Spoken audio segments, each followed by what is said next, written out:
အားတစ်ခါတွင်းုံနဲ့14နာရီတီတီကိုတုံးလို့ရမယ်ဘန်ကာလေးကိုကျွန်တော်လူချင်းမင်းတို့ပြပေးမယ်မင်္ဂလာပါကျွန်တော်တော့ဇက်ဇက်ကကိုအောင်စရာမိုးပဲဖြစ်ပါတယ်ဒီနေ့ကျွန်တော်လူချင်းမင်းတို့ကိုအားတစ်ခါတွင်းလိုက်ုံနဲ့14နာရီလောက်တီတီကိုတုံးလို့ရမယ်ဘန်ကာလေးပြပေးမယ်အဲ့ရလေးကတော့ hack ဆိုတဲ့ brand နဲ့ထွက်လာတဲ့ product name လေးကတော့ air.dot လို့ခေါ်ပါတယ်ခင်ဗျာ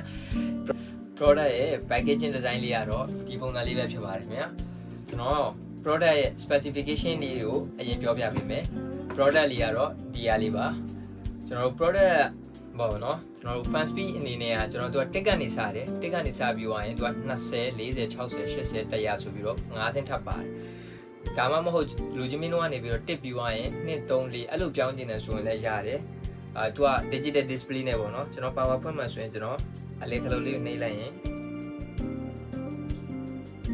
အလေကလေးလေးကိုနှိပ်လိုက်ရပြီဗျဒီမှာ1ဆိုပြီးတော့ပြနေတယ်14နိုင်တကယ်ခံလားမခံလားဆိုတာကျွန်တော်ဒီ product လေးကိုကျွန်တော်စပြီးတော့ဒီနေ့ကျွန်တော်ဟိုကုမ္ပဏီကနေပစ္စည်းလာသွားတဲ့အခါမှာကျွန်တော်တကယ်14နိုင်ခံမခံဆိုပြီးတော့ကျွန်တော်စမ်းမယ်ဆိုပြီးဆုံးဖြတ်ပြီးတော့ကျွန်တော်နေ့လယ်2နာရီကနေစပြီးတော့ပေါ့နော်ကျွန်တော်ဖွင့်လာတယ်အဲ့ချိန်တော့ကျွန်တော်စဖွင့်တဲ့ချိန်က96ဖြစ်တယ်အခုလက်ရှိကတော့9နိုင်နဲ့20ပေါ့နော်အဲ့ဒီ96နေမှာစဖွင့်လာတာအခုလက်ရှိ60တိတိကျန်သေးတယ်ဗျဒီမှာကျတော့ကျွန်တော်ကင်မရာထဲမှာကျွန်တော်ပြောင်းပြန်ပေါ်နေတယ်ကျွန်တော် product လေးကတော့ battery mAh က4000 TT ပါပြီးတော့အားလေးကလည်း share ခံတယ်ကျွန်တော် charging time လေးကတော့3 hour 3နာရီပေါ့3နာရီခွဲလောက်တော့တွင်းရမယ်သူက speed အလိုက်ပေါ့နော်ကျွန်တော် speed 1နဲ့ဆန်းနေတာလက်ရှိကတော့9နာရီကျော်လောက်ထိဟိုမှာ46ပဲရောသေးတယ်ဒီတော့3ညကနေပြီးတော့100ထိကိုဆိုရင်တော့လူကြီးမင်းတို့ခံမှန်းလို့ရတယ်ဗျအားဘယ်လောက်ထိခံလဲဆိုတာကျွန်တော်ရောင်းချပေးမယ့်ဈေးနှုန်းလေးကလည်းအထူးဈေးနှုန်း339,900နဲ့900ကျပ်ပဲဖြစ်ပါတယ်အာမခံအပိုင်းကလည်းအရင်အောင်စိတ်ချရတယ်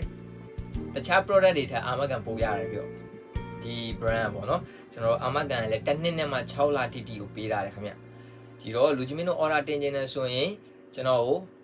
TikTok အကောင့်က chat box ကနေတင်ဒီဖြစ်စီဒါမှမဟုတ် Facebook page ရဲ့ Messenger Viber နေဆိုတော့3992538380မှာဖြစ်စီဆက်သွယ်ပြီး order တင်နိုင်တယ်ခင်ဗျအားလုံးကျေးဇူးတင်ပါတယ်ခင်ဗျ